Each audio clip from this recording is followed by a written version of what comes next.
मोदी साहब बड़े कमजोर प्राइम मिनिस्टर है। ऐसा कमजोर प्राइम मिनिस्टर मैंने आज तक देखा नहीं, ऐसा डरपोक प्राइम मिनिस्टर मैंने आज तक देखा नहीं। ये बात किस लिए कह रहा हूं कि जब वो गुजरात के चीफ मिनिस्टर थे, बाद में प्रधानमंत्री बने, हमारे गुजरात के साथियों ने 3 बार मीटिंग फिक्स करवाई। तीनों बार जैसी एजेंडा जाता है, जैसी मांग पत्र जाता है, मीटिंग कैंसिल। हमने कहा प्रधानमंत्री जी आप 1 घंटा बोलो, हमें केवल 5 मिनट का समय चाहिए, हम 5 मिनट से भी कंप्रोमाइज कर लेंगे, हम 4 मिनट में अपनी बात समाप्त कर देंगे। आप देश के जिस भी ग्राउंड में, जिस भी मैदान में, जिस भी राज्य में, जिस भी शहर में आप हमसे कंपटीशन करना चाहते हैं, डायलॉग करना चाहते हैं, उसका तमाम खर्च हम वहन करेंगे। आप आओ और खुला चैलेंज करते हैं इस देश के प्राइम मिनिस्टर समेत तमाम कैबिनेट को, आओ एक एक मुद्दे पे हमसे बहस करो, हम आपको बताएंगे कि एम्प्लॉइज क्या होता है। तो मैं समझता हूं कि आज एक लड़ाई के मुकाम में खड़े हम। एक बात और कह दूं साथियों, मेरे कुछ साथी कहते हैं कि आज एम्प्लॉइज यूनियनें कमजोर हो गई हैं। आज यूनियनें कमजोर नहीं, दुकानें कमजोर हो गई हैं। जब यूनियन के चुनाव होते हैं आप देखोगे तमाम कुतुर क्या कहेंगे, कुतुर मुत्तहिदा लोग खड़े हो जाते हैं, रातों रात नेता पैदा हो जाते हैं, चुनाव जीतने के बाद एक विजिटिंग कार्ड छपाते हैं, सबसे पहले ससुराल जाते हैं, बोला मैं आज इस यूनियन का अध्यक्ष बन गया, महासचिव बन गया।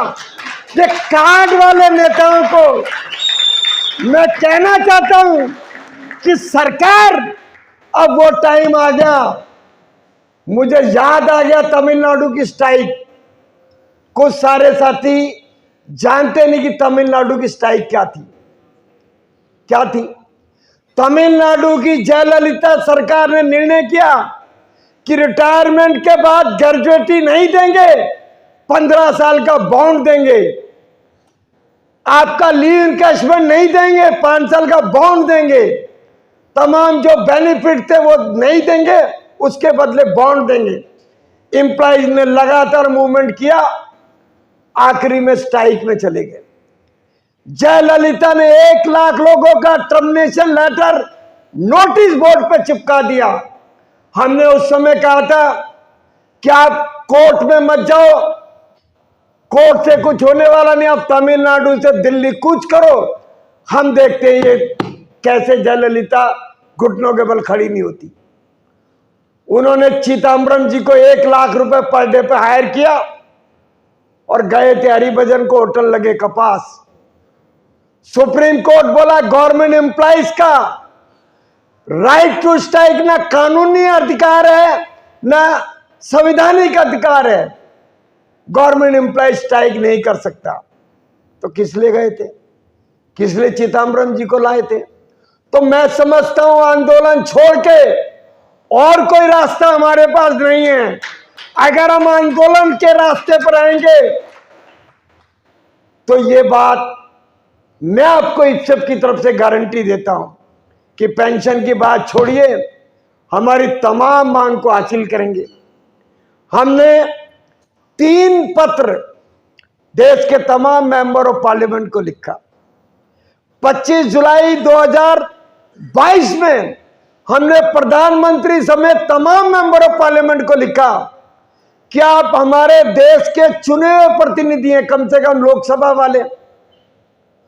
आपको देश की जनता चुनती है, 5 लाख 7 लाख 10 लाख वोट से जीतते हो। आज चुने हुए प्रतिनिधि का कर्तव्य बनता है, उसकी नैतिकता है कि जब तक देश के आखिरी नागरिक को सम्मानजनक पेंशन नहीं मिलती, प्रधानमंत्री समेत तमाम मेंबर ऑफ पार्लियामेंट का फर्ज है कि अपनी पेंशन छोड़ने की घोषणा करे। किसी का जवाब नहीं आएगा, आने वाला भी नहीं है। जवाब लेने का एक तरीका साथियों, जिस और एमपी दिखे, जिस और एमएलए दिखे, मेरे 100 लोग उसके पीछे पड़ जाए, बोला भैया तू तो पेंशन ले रहा, मेरी पेंशन कब मिलेगी? और ये जब आप 10 दिन पीछे पड़ जाइए, या तो MP MLA घर से निकलना बंद कर देंगे या आपकी पेंशन बहाल हो जाएगी, ये मैं आपको गारंटी देता हूं। तो साथियों, मैं समझता हूं कि अब यह आंदोलन का दौर है। निश्चित तौर से हम लड़ते हारते अंतिम जीत के लिए, एम्प्लॉयर जीतते जीतते अंतिम में हारेगा, वर्कर हारते हारते अंतिम जीत उसकी है। पूरी दुनिया हमारी है, हम दुनिया को बनाने वाले हैं। मालिक ने किसी चीज को नहीं बनाया, वो हमारी मेहनत की कमाई को, हमारी मेहनत को लूट के खाता है। उस लूट को उससे छीनकर समाज में बांटना है, इसके लिए हम बैठे हैं। और मैं आप सभी का धन्यवाद देता हूं कि आप लोगों ने इस सेमिनार को सफल बनाया। और एक चीज मैं आपसे अनुरोध करूंगा, महेश्वरी जी ने कहा सभी साथी अभी तो मतलब हम जैसे तो आदमी सोशल मीडिया वाले नहीं है, दोनों लड़ाई लड़ेंगे हम तो निर्णय करने वाले हैं कि एक शुक्रवार या कोई एक दिन रख लेंगे, 11 बजे का टाइम रख लेंगे और पहले से एक हफ्ता पहले हम इशू तय कर लेंगे।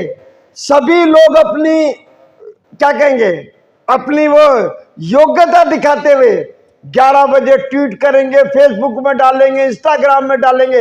1 घंटे में दुनिया में इशू हमारा पॉपुलर हो जाएगा। 6 महीने करके देखिए, हम इनको ना घुटनों पे खड़ा कर दें। और अंतिम बात, मोदी साहब बड़े कमजोर प्राइम मिनिस्टर है। ऐसा कमजोर प्राइम मिनिस्टर मैंने आज तक देखा नहीं, ऐसा डरपोक प्राइम मिनिस्टर मैंने आज तक देखा नहीं।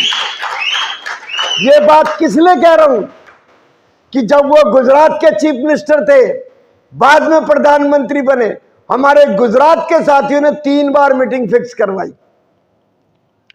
तीनों बार जैसी एजेंडा जाता है, जैसी मांग पत्र जाता है, मीटिंग कैंसिल। हमने कहा प्रधानमंत्री जी आप 1 घंटा बोलो, हमें केवल 5 मिनट का समय चाहिए। हम 5 मिनट से भी कंप्रोमाइज कर लेंगे, हम 4 मिनट में अपनी बात समाप्त कर देंगे। आप देश के जिस भी ग्राउंड में, जिस भी मैदान में, जिस भी राज्य में, जिस भी शहर में आप हमसे कंपटीशन करना चाहते हैं, डायलॉग करना चाहते हैं, उसका तमाम खर्च हम वहन करेंगे। आप आओ और खुला चैलेंज करते हैं इस देश के प्राइम मिनिस्टर समेत तमाम कैबिनेट को, आओ एक एक मुद्दे पे हमसे बहस करो। हम आपको बताएंगे कि एम्प्लॉइज क्या होता है,